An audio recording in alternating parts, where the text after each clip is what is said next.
Ali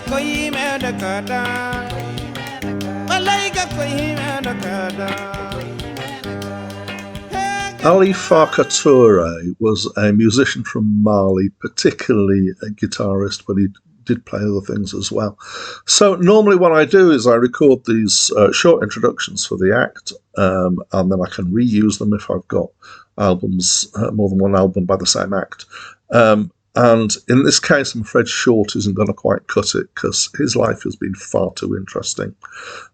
So first of all, Farka is his nickname, and it means donkey. Okay.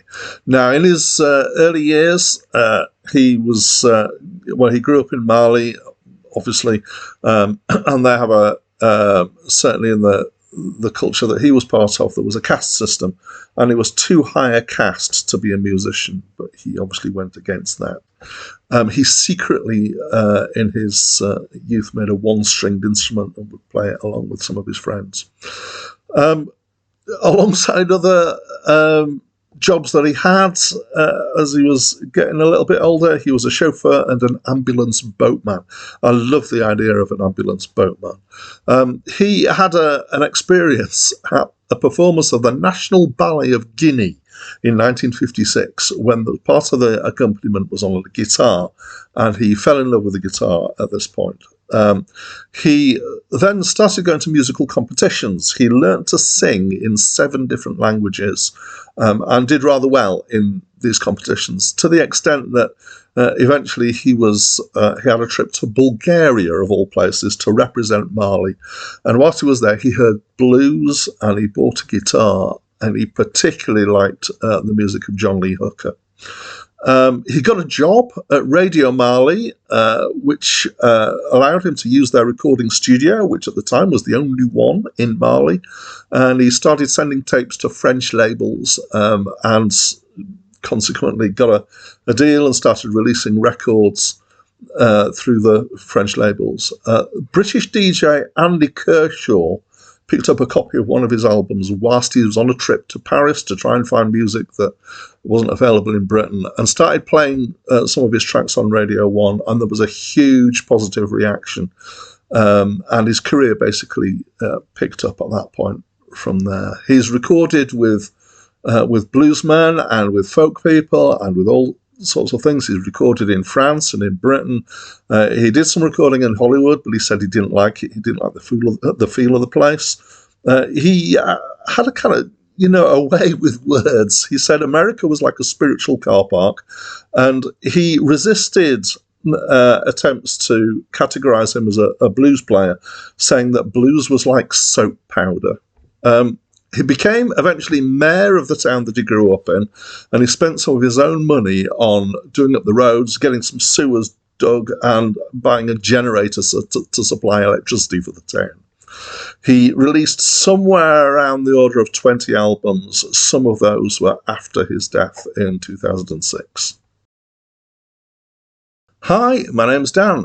So this is not my first encounter with Ali Farka Touré. I have another album of his that is a duet with, a collaboration with somebody else. And I've heard bits of him on compilation albums as well. So I would describe this as a cross between blues, and especially having seen John Lee Hooker mentioned in his bio, I would agree that there's a strong John Lee Hooker influence in here, but that it ties that in with African music and African music structures. Not that I would ever say that I'm an expert on that. So mostly what we've got here is we've got Ali on guitars and singing in non-English. I don't know how many languages he's got on this album. And alongside that, we've got drone notes, very often just the same note all the same way through. It sounds like it's played on something like a guitar. It might just be a one-stringed instrument, I don't know. And then clicky kind of percussion that sounds almost like bones or spoons or something like that. Occasionally there's a bit more of a drum beat in there. And then there's the occasional left field other instrument in here.